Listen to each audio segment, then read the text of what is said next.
Astaghfirullah. Assalamualaikum warahmatullahi wabarakatuh.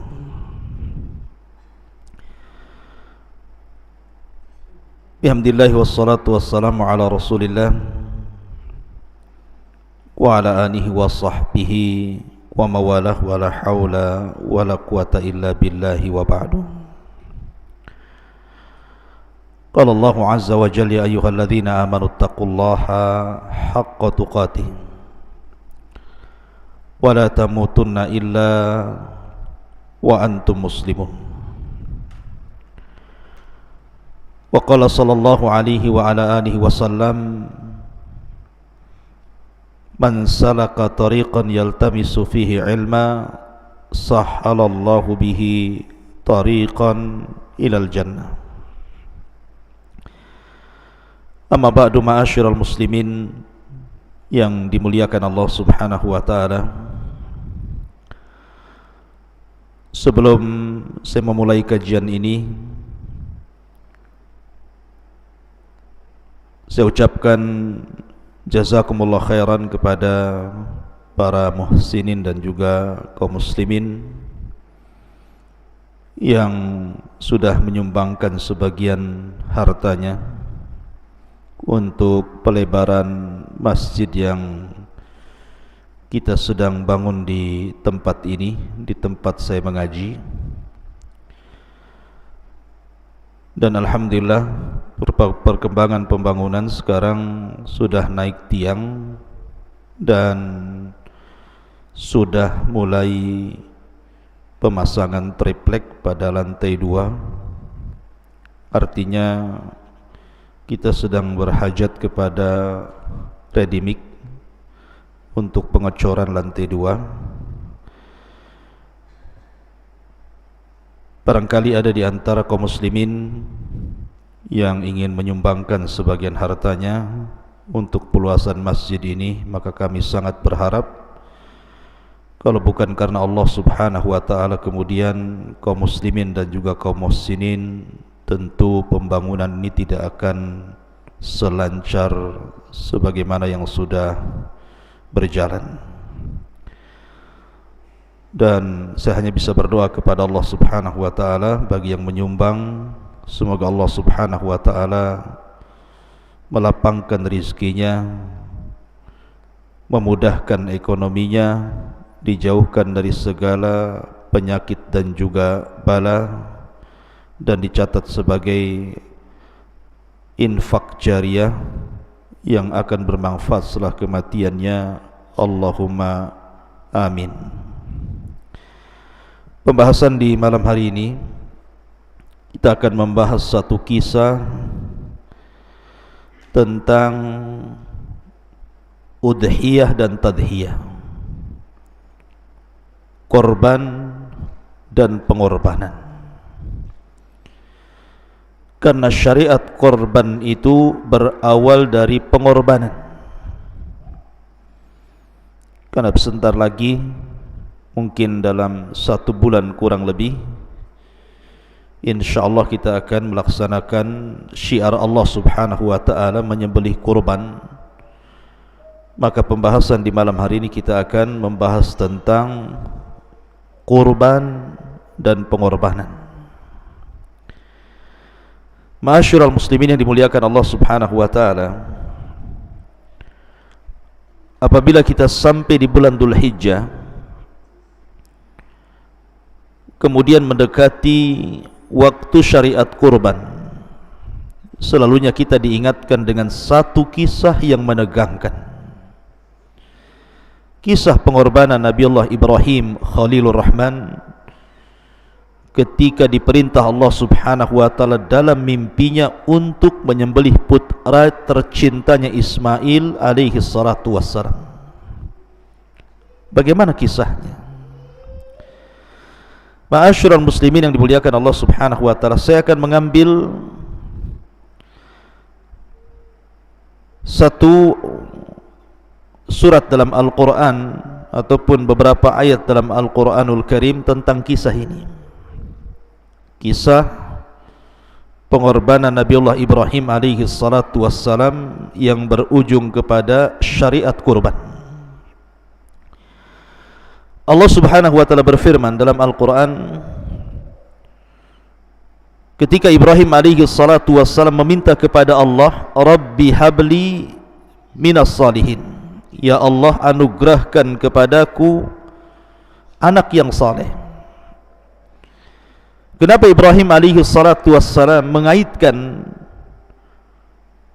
anak yang diinginkannya adalah anak yang saleh? Karena betapa banyak orang tua yang memiliki anak tetapi berharap kematian kepada anaknya, karena anak-anaknya tidak saleh, durhaka kepada orang tuanya. Makanya Ibrahim alaihi salatu wasallam meminta kepada Allah untuk dianugerahkan anak yang saleh, yang berbakti kepada orang tuanya. Dan Allah Subhanahu wa taala berfirman, "Fabasyarnahu bigulamin halim." Maka kami beri dia kabar gembira dengan seorang anak yang amat sangat penyabar. Maksudnya Ismail alaihi salatu wassalam. Ma'asyiral muslimin yang dimuliakan Allah Subhanahu wa taala, kisah ini dimulai ketika Nabiullah Ibrahim alaihi salatu wassalam meletakkan Hajar dan Ismail kecil biwadin ghairi di zar'in inda baitikal muharram, di sebuah lembah yang kering kelontang, tidak ada tumbuhan, tidak ada tanaman, tidak ada hewan, bahkan tidak ada makanan dan minuman. Hajar diletakkan di sebuah lembah yang kelak di lembah itu akan dibangun Baitullah Al-Haram. Di sini Ibrahim alaihi salatu wasallam diuji oleh Allah Subhanahu wa taala untuk meletakkan putranya. Padahal kelahiran Ismail itu ditunggu-tunggu, karena Ibrahim alaihi salatu wasallam sudah berusaha untuk meminta kepada Allah agar memiliki keturunan sampai putus asa, hampir-hampir putus asa, sampai akhirnya kemudian dia pun lanjut usia dan menua, barulah kemudian dianugerahi putra yang sangat dicintainya Ismail alaihi salatu wassalam. Tiba-tiba kemudian Allah Subhanahu wa taala memerintahkan Ibrahim untuk meletakkan Ismail di sebuah lembah yang bisa saja kemudian dihadapkan kepada kematian. Tetapi karena ini perintah Allah Subhanahu wa taala, maka Hajar pun hanya mengatakan, idzan lan yudayyi'un Allah. Kalau memang ini perintah Allah Subhanahu wa taala, saya yakin Allah tidak mungkin menyia-nyiakan diriku di sini. Pergilah kau Ibrahim. Maka Ibrahim pun kemudian pergi meninggalkan Hajar dan putra tercintanya Ismail. Kemudian Allah Subhanahu wa taala berfirman, falamma balagha ma'ahu as-sa'ya, maka ketika Ismail sampai pada usia as-sa'ya, artinya Ismail sudah tumbuh besar. As-sa'ya itu artinya sudah menganjak remaja, di mana Ismail bisa diajak ke sana kemari oleh orang tuanya. Artinya adalah Ibrahim ini sedang senang-senangnya dengan Ismail. Bisa diajak jalan ke sana, diajak jalan ke sini, disuruh mengambil sesuatu, disuruh mengantar sesuatu, diajak berbincang-bincang, ngobrol. Itulah makna sa'ya di sini. Artinya bahwa Ismail ini tumbuh menjadi orang yang sangat luar biasa di mata Ibrahim alaihi salatu wassalam. Ma'asyiral muslimin yang dimuliakan Allah Azza wa Jalla, tiba-tiba ketika Allah Subhanahu wa taala kemudian memerintahkan Ibrahim untuk menyembelih Ismail dalam mimpinya, maka kemudian Ibrahim alaihi salatu wassalam termenung. Bagaimana bisa Allah Subhanahu wa taala memerintahkan dirinya untuk menyembelih putra tercintanya yang selama ini ditinggalkannya, setelah kemudian besar tiba-tiba disuruh menyembelihnya. Tetapi Ibrahim tahu ini perintah Allah, karena mimpinya para nabi itu adalah wahyu. Ma'asyiral muslimin yang dimuliakan Allah Subhanahu wa taala, akhirnya kemudian Ibrahim memanggil Ismail alaihi salatu wassalam, diajak jalan, dijauhkan dari ibunya. Kemudian dia mengatakan, ya bunai, inni ara fil manami anni azbahuka fanzur madza tara. Wahai anakku, semalam bapakmu bermimpi. Dalam mimpi bapakmu itu, bapakmu menyembelih dirimu. Fanzur madza tara, maka lihatlah, pikirkanlah bagaimana pendapatmu. Lihat Ibrahim alaihi salatu wassalam, walaupun ini wahyu dan perintah, Ibrahim tidak langsung mengambil pisau kemudian menggeret Ismail dan menyembelihnya, tidak. Ibrahim memberikan pilihan kepada putranya dan mengatakan, fangdur madza tara, pikirkanlah wahai putraku, bagaimana pendapatmu ini. Ma'asyiral muslimin yang dimuliakan Allah Subhanahu wa taala, tapi karena Ismail adalah putra Khalilur Rahman dan putra daripada seorang ibu yang sangat tawakal kepada Allah Azza wa Jal Hajar, maka dia tumbuh menjadi anak yang betul-betul taat kepada Allah dan juga birrul walidain, berbakti kepada kedua orang tuanya. Sehingga dia mengatakan, ya abatif al ma tu'mar satajiduni insyaallahu minas sabirin. Wahai ayahku, lakukan apa yang diperintahkan. Lihat bahasa Quran. Allah Subhanahu wa taala tidak mengatakan ya abati if'al ma turid, tetapi bahasanya if'al ma tu'mar. Kalau seandainya bahasanya wahai bapakku, kerjakan apa yang kau kehendaki, berarti menunjukkan bahwa penyembelihan ini bukan datang dari Allah Subhanahu wa taala. Tetapi ketika bahasanya ya abatif al ma tu'mar, wahai bapakku, laksanakan apa yang diperintahkan, artinya Ismail paham bahwa ini bukan kehendak ayahnya, tapi ini kehendak Allah Subhanahu wa taala. Dari situ dia mengatakan, satajiduni insyaallahu minas sabirin. Satajiduni, engkau akan mendapatkan diriku insyaallah. Subhanallah, lihat bahasa Quran. Ismail mengatakan insyaallah, seolah-olah Ismail mengatakan seperti ini, kalau memang dengan menyembelihnya dirimu kepadaku wahai ayahku kau redha, dan Allah juga redha kepadamu, maka begitu juga diriku. Karena kalaupun seandainya saya mau tetapi Allah tidak mau, belum tentu kau dapati aku termasuk orang yang sabar. Ismail hendak menyerahkan seluruh daya dan upayanya kepada Allah Subhanahu wa taala, makanya dia mengatakan satajiduni insyaallahu minas sabirin.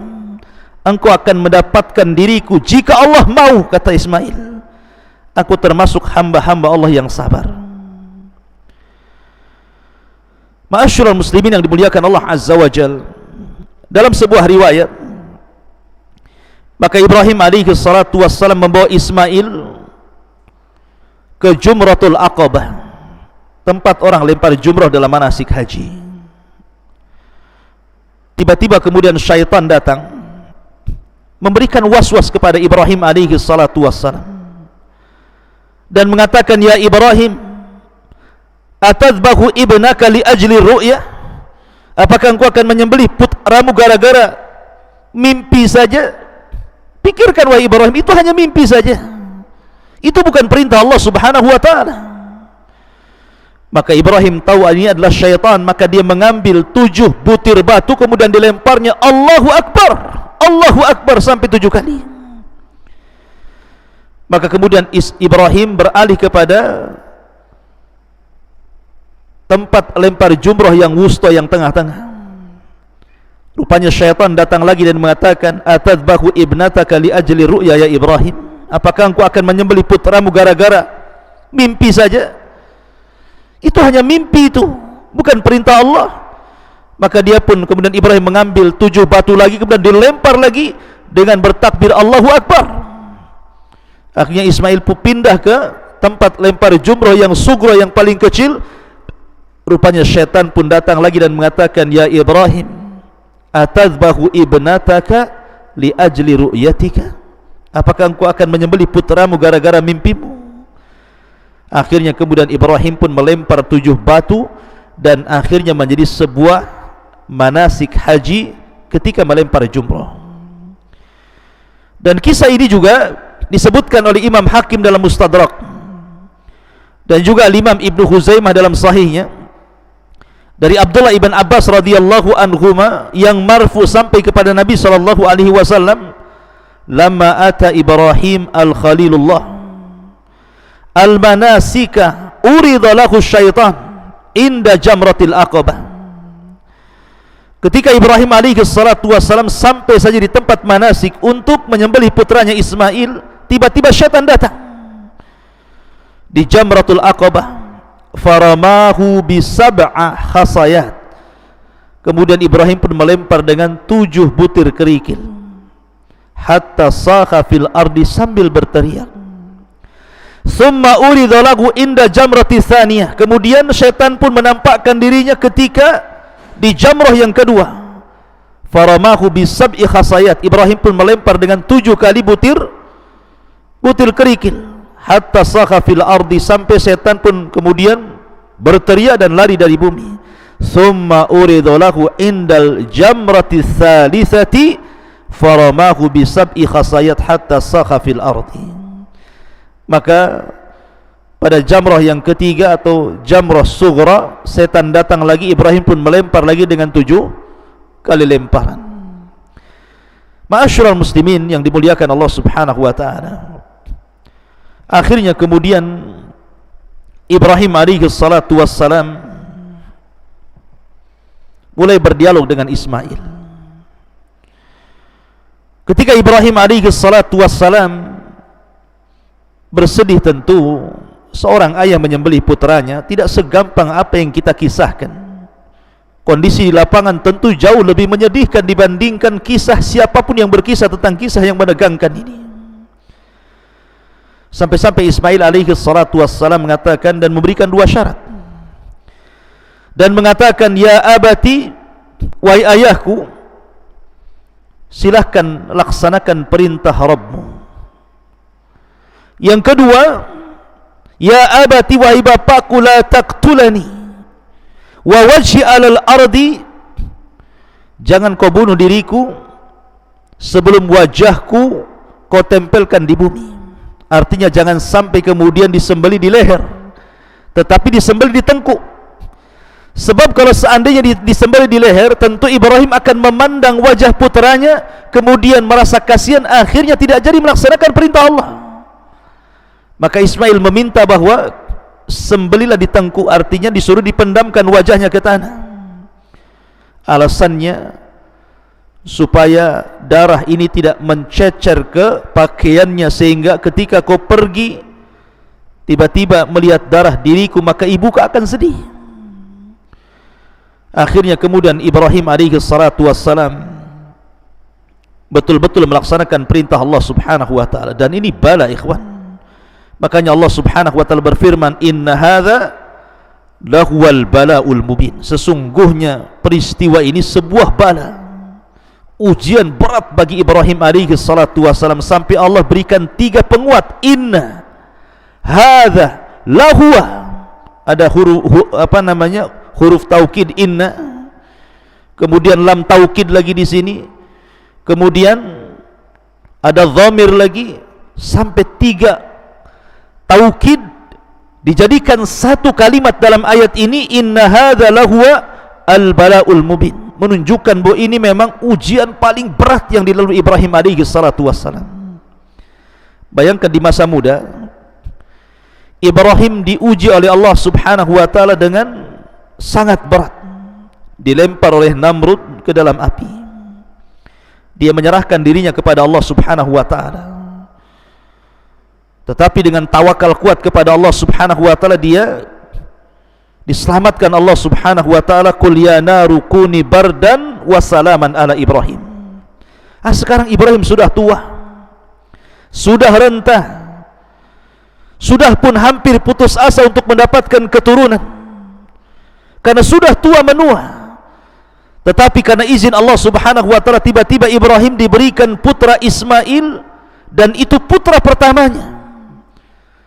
Bagaimana Allah Subhanahu wa taala hendak menguji Ibrahim alaihi salatu wassalam, wa qad ibtala Ibrahimu bikalimatin fa'atammahun. Dan Ibrahim sudah banyak diuji oleh Allah Subhanahu wa taala dengan kalimat-kalimat Allah, dengan perintah-perintah Allah, fa'atammahun. Tapi Ibrahim selalu berhasil melaksanakannya.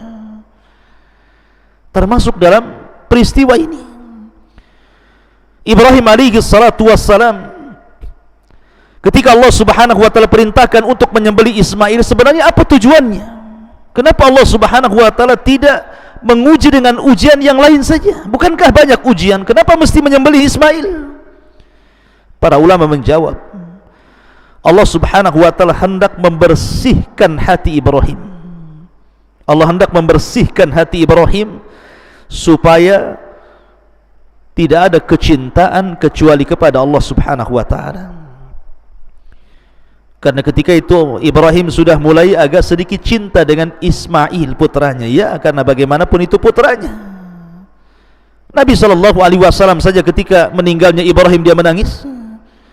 Ini sekarang disuruh dibunuh pula dan disembelih, dan disuruh dia yang menyembelihnya sendiri, bukan disuruh orang lain. Artinya Allah Subhanahu wa taala ingin menguji, betul-betulkah Ibrahim itu hanya cinta kepada Allah, ataukah Ibrahim alaihi salatu wassalam sudah luntur kecintaannya sehingga ada makhluk selain Allah yang kemudian mengganggu kecintaannya. Karena bagaimanapun dari 25 nabi dan rasul yang mendapatkan atau disematkan gelar Khalilur Rahman hanya 2. Pertama Ibrahim alaihi salatu wassalam, yang kedua Nabi sallallahu alaihi wasallam. Dan Khalil itu lebih tinggi dibandingkan Al-Habib. Al-Hub tingkat tinggi adalah khullah. Kecintaan tingkat tinggi itu disebut khullah.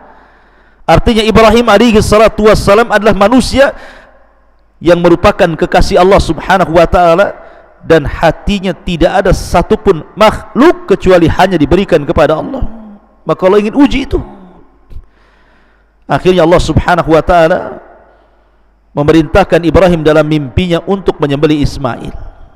Ketika Ismail sudah dibaringkan, mukanya sudah terpendam di tanah, pisau ini sudah diletakkan di leher Ismail, di tengkuk Ismail, dan sudah dijalankan. Artinya sudah mulai dijalankan. Tetapi bagaimanapun Allah Subhanahu wa taala yang berkehendak. Dialah yang menjadikan tongkat Nabi Musa menjadi ular. Dia pula yang menjadikan api menjadi dingin sehingga tidak terbakar Ibrahim. Maka dia pula Allah Subhanahu wa taala tidak menjadikan pisau itu melukai sedikit pun leher Ismail alaihi salatu wassalam. Justru tiba-tiba ada panggilan dari langit dan mengatakan, wa nadainahu ayya Ibrahim qad saddaqtar ru'ya. Dan kami panggil dia, wahai Ibrahim, wahai Ibrahim, sesungguhnya kamu telah membenarkan mimpimu. Sungguh demikian itu, inna kadzalika nazzil muhsinin, sungguh demikianlah kami berikan balasan kepada orang-orang yang berbuat baik. Allah tidak jadikan pisau itu tajam. Artinya Allah Subhanahu wa taala sudah menganggap Ibrahim ini sudah lulus ujian. Betul-betul Ibrahim alaihi salatu wassalam siap melenyapkan putranya, hanya memberikan hatinya kepada Allah Subhanahu wa taala, sehingga Allah menganggap itu sudah kelulusan Ibrahim dari ujian yang sangat berat ini.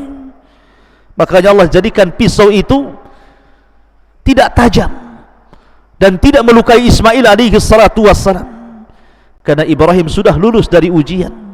Makanya Allah Subhanahu wa taala mengatakan, an saddaqta ru'ya, engkau sudah membenarkan mimpimu dan engkau sudah lulus ujian. inna kadzalika nazil muhsinin inna hadza lahuwal bala'ul mubin. Apa yang terjadi setelah itu? Allah Subhanahu wa taala mengatakan wa fadainahu bidzibhin azim. Tiba-tiba Ibrahim ketika mendengar teriakan dari langit, dia pun mendongak ke langit. Rupanya malaikat datang dari langit membawa kambing dari sorga. Kata Abdullah ibn Abbas radhiyallahu anhuma, warna kambingnya adalah al-kabsu abyad aqram. Jadi kambing yang sangat putih bersih kemudian bertanduk. Dan itulah kambing dari sorga didatangkan Allah Subhanahu wa ta'ala lewat para malaikat untuk mengganti Ismail. Wa fadainahu bidzibhin azim. Maka kemudian kambing pun ketika sampai ke bumi, maka Ibrahim alaihi salatu wasallam disuruh menyembelih kambing dan meninggalkan Ismail. Dan Allah katakan wa tarakna alaihi fil akhirin. Kisah ini akan diceritakan bagi orang-orang setelah Ibrahim alaihi salatu wasallam sejak peristiwa itu berlaku sampai hari ini, bahkan sampai kiamat dibangkitkan. Salamun ala Ibrahim kadzalika nazil muhsinin. Ma'asyiral muslimin yang dimuliakan Allah Subhanahu wa taala, itulah kisah Ibrahim alaihi salatu wassalam ketika menyembelih Ismail dan Allah ganti dengan kambing yang sangat besar, kambing gibas. Akhirnya menjadi sebuah syariat kurban sejak zaman Ibrahim sampai hari ini. Oleh karena itulah maka bagi anda yang Allah Subhanahu wa taala takdirkan diberikan kemampuan, ada harta lebih selain harta yang anda gunakan untuk melaksanakan kewajiban memberikan makan dan anak istri, maka berkurbanlah, karena kurban itu syariat Ibrahim alaihi salatu wassalam.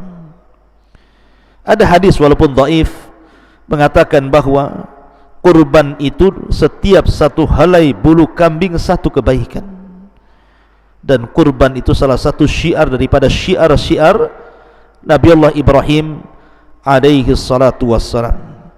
Wallahu alam bisawab. Ini yang bisa sampaikan, mudah-mudahan ada manfaatnya. Subhanakallahumma bihamdika asyhadu an la ilaha illa anta astaghfiruka wa atubu ilaik. Allahu ta'ala a'lam. Assalamualaikum warahmatullahi wabarakatuh.